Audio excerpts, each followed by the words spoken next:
Namaste devotees. Today it is the auspicious day of Balram Jayanti. So let's listen to a very powerful Lord Balram mantra. This mantra is taken from Sri Garga Samhita. This is a very rare mantra, and by listening to this powerful mantra today in the morning and evening with faith and devotion for 108 times each, negative energies will be destroyed, protection from diseases will be obtained, and happiness will be obtained. In this mantra, Lord Balaram is called by the names Sankarshana and Adideva. Before listening to the mantra, if you are new to the channel, subscribe the channel, press the nearby bell icon and select all option. दुर्गेषु चाव्यान्मुसली सदा मां वनेषु सङ्कर्षण आदिदेवः दुर्गेषु चाव्यान्मुसली सदा मां वनेषु सङ्कर्षण आदिदेवः दुर्गेषु चाव्यान्मुसली सदा मां वनेषु सङ्कर्षण आदिदेवः दुर्गेषु चाव्यान्मुसली सदा मां वनेषु सङ्कर्षण आदिदेवः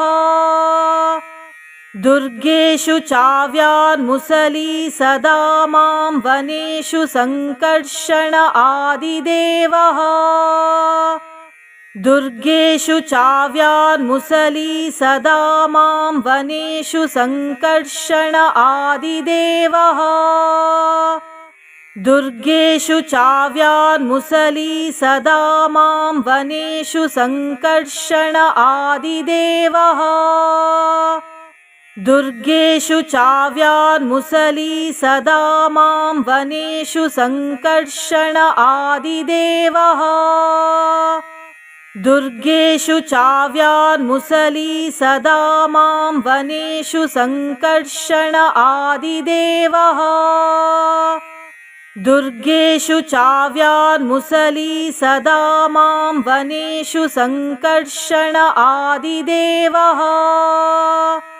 दुर्गेषु चाव्यान्मुसली सदा मां वनेषु सङ्कर्षण आदिदेवः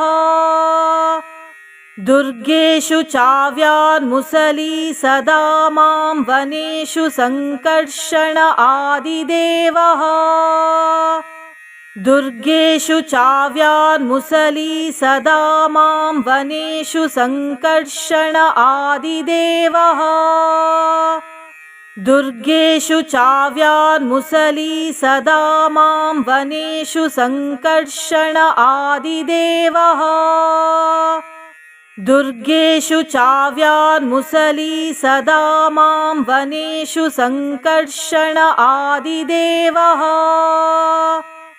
दुर्गेषु चाव्यान्मुसली सदा मां वनेषु सङ्कर्षण आदिदेवः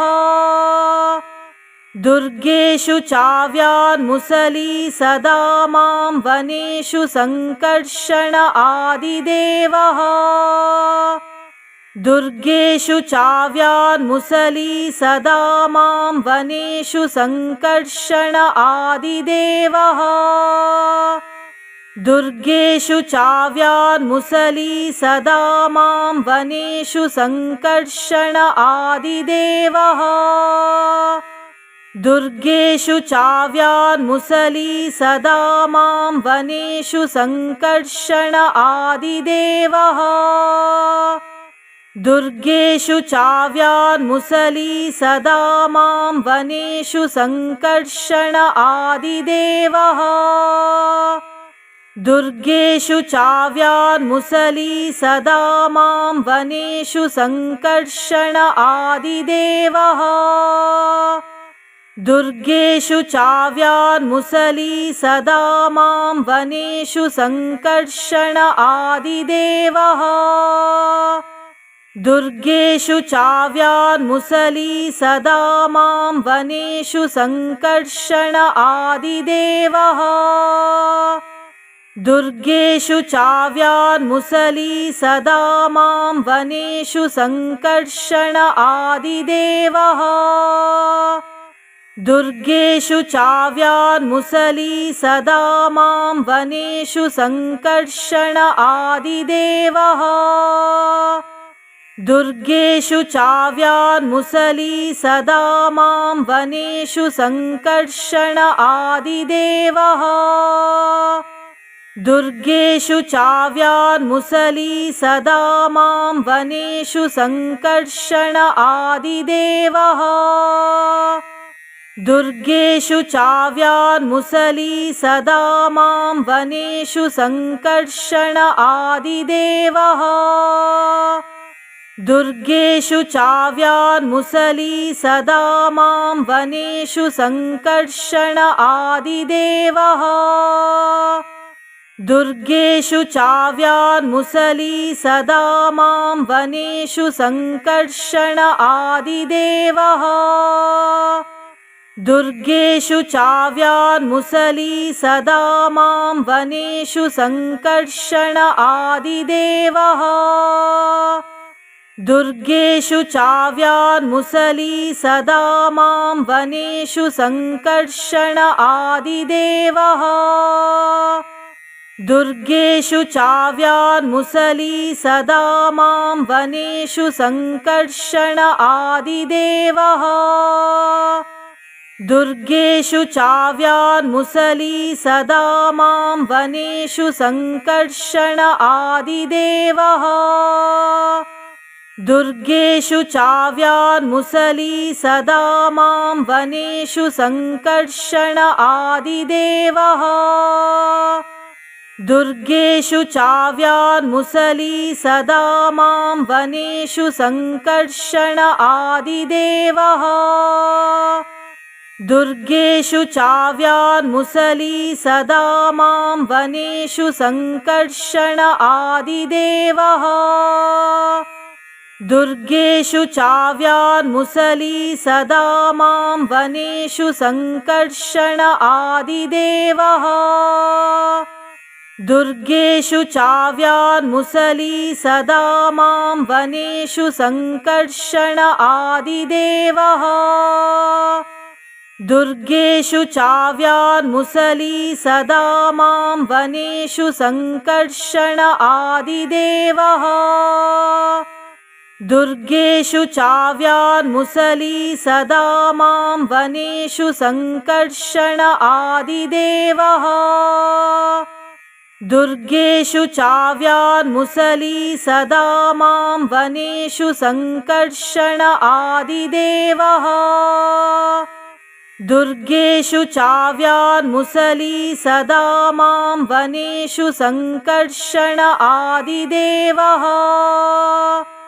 दुर्गेषु चाव्यान्मुसली सदा मां वनेषु सङ्कर्षण आदिदेवः दुर्गेषु चाव्यान्मुसली सदा मां वनेषु सङ्कर्षण आदिदेवः दुर्गेषु चाव्यान्मुसली सदा मां वनेषु सङ्कर्षण आदिदेवः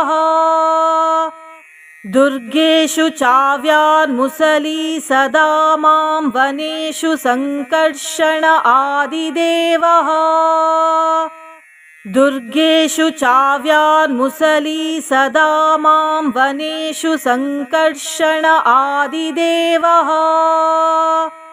दुर्गेषु चाव्यान्मुसली सदा मां वनेषु सङ्कर्षण आदिदेवः दुर्गेषु चाव्यान्मुसली सदा मां वनेषु सङ्कर्षण आदिदेवः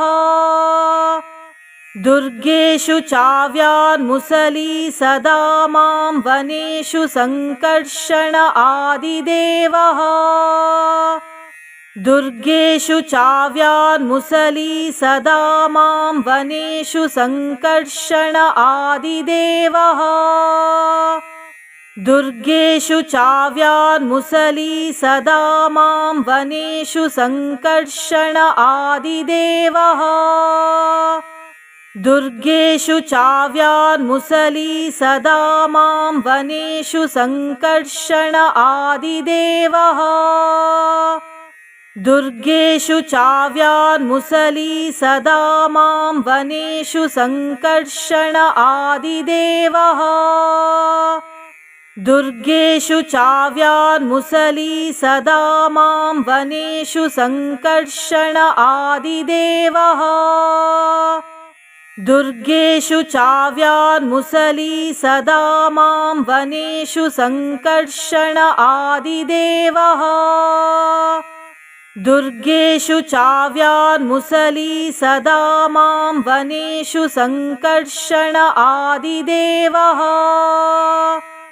दुर्गेषु चाव्यान्मुसली सदा मां वनेषु सङ्कर्षण आदिदेवः दुर्गेषु चाव्यान्मुसली सदा मां वनेषु सङ्कर्षण आदिदेवः दुर्गेषु चाव्यान्मुसली सदा मां वनेषु सङ्कर्षण आदिदेवः दुर्गेषु चाव्यान्मुसली सदा मां वनेषु सङ्कर्षण आदिदेवः दुर्गेषु चाव्यान्मुसली सदा मां वनेषु सङ्कर्षण आदिदेवः दुर्गेषु चाव्यान्मुसली सदा मां वनेषु सङ्कर्षण आदिदेवः दुर्गेषु चाव्यान्मुसली सदा मां वनेषु सङ्कर्षण आदिदेवः दुर्गेषु चाव्यान्मुसली सदा मां वनेषु सङ्कर्षण आदिदेवः दुर्गेषु चाव्यान्मुसली सदा मां वनेषु सङ्कर्षण आदिदेवः दुर्गेषु चाव्यान्मुसली सदा मां वनेषु सङ्कर्षण आदिदेवः दुर्गेषु चाव्यान्मुसली सदा मां वनेषु सङ्कर्षण आदिदेवः दुर्गेषु चाव्यान्मुसली सदा मां वनेषु सङ्कर्षण आदिदेवः दुर्गेषु चाव्यान्मुसली सदा मां वनेषु सङ्कर्षण आदिदेवः दुर्गेषु चाव्यान्मुसली सदा मां वनेषु सङ्कर्षण आदिदेवः दुर्गेषु चाव्यान्मुसली सदा मां वनेषु सङ्कर्षण आदिदेवः दुर्गेषु चाव्यान्मुसली सदा मां वनेषु सङ्कर्षण आदिदेवः दुर्गेषु चाव्यान्मुसली सदा मां वनेषु सङ्कर्षण आदिदेवः दुर्गेषु चाव्यान्मुसली सदा मां वनेषु सङ्कर्षण आदिदेवः दुर्गेषु चाव्यान्मुसली सदा मां वनेषु सङ्कर्षण आदिदेवः दुर्गेषु चाव्यान्मुसली सदा मां वनेषु सङ्कर्षण आदिदेवः दुर्गेषु चाव्यान्मुसली सदा मां वनेषु सङ्कर्षण आदिदेवः दुर्गेषु चाव्यान्मुसली सदा मां वनेषु सङ्कर्षण आदिदेवः दुर्गेषु चाव्यान्मुसली सदा मां वनेषु सङ्कर्षण आदिदेवः दुर्गेषु चाव्यान्मुसली सदा मां वनेषु सङ्कर्षण आदिदेवः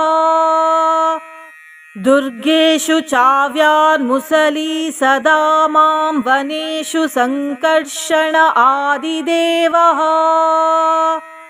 दुर्गेषु चाव्यान्मुसली सदा मां वनेषु सङ्कर्षण आदिदेवः दुर्गेषु चाव्यान्मुसली सदा मां वनेषु सङ्कर्षण आदिदेवः दुर्गेषु चाव्यान्मुसली सदा मां वनेषु सङ्कर्षण आदिदेवः दुर्गेषु चाव्यान्मुसली सदा मां वनेषु सङ्कर्षण आदिदेवः दुर्गेषु चाव्यान्मुसली सदा मां वनेषु सङ्कर्षण आदिदेवः दुर्गेषु चाव्यान्मुसली सदा मां वनेषु सङ्कर्षण आदिदेवः दुर्गेषु चाव्यान्मुसली सदा मां वनेषु सङ्कर्षण आदिदेवः दुर्गेषु चाव्यान्मुसली सदा मां वनेषु सङ्कर्षण आदिदेवः दुर्गेषु चाव्यान्मुसली सदा मां वनेषु सङ्कर्षण आदिदेवः दुर्गेषु चाव्यान्मुसली सदा मां वनेषु सङ्कर्षण आदिदेवः दुर्गेषु चाव्यान्मुसली सदा मां वनेषु सङ्कर्षण आदिदेवः दुर्गेषु चाव्यान्मुसली सदा मां वनेषु सङ्कर्षण आदिदेवः दुर्गेषु चाव्यान्मुसली सदा मां वनेषु सङ्कर्षण आदिदेवः दुर्गेषु चाव्यान्मुसली सदा मां वनेषु सङ्कर्षण आदिदेवः दुर्गेषु चाव्यान्मुसली सदा मां वनेषु सङ्कर्षण आदिदेवः दुर्गेषु चाव्यान्मुसली सदा मां वनेषु सङ्कर्षण आदिदेवः दुर्गेषु चाव्यान्मुसली सदा मां वनेषु सङ्कर्षण आदिदेवः दुर्गेषु चाव्यान्मुसली सदा मां वनेषु सङ्कर्षण आदिदेवः दुर्गेषु चाव्यान्मुसली सदा मां वनेषु सङ्कर्षण आदिदेवः दुर्गेषु चाव्यान्मुसली सदा मां वनेषु सङ्कर्षण आदिदेवः दुर्गेषु चाव्यान्मुसली सदा मां वनेषु सङ्कर्षण आदिदेवः दुर्गेषु चाव्यान्मुसली सदा मां वनेषु सङ्कर्षण आदिदेवः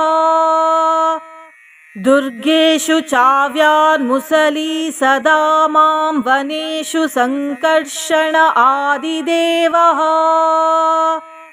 दुर्गेषु चाव्यान्मुसली सदा मां वनेषु सङ्कर्षण आदिदेवः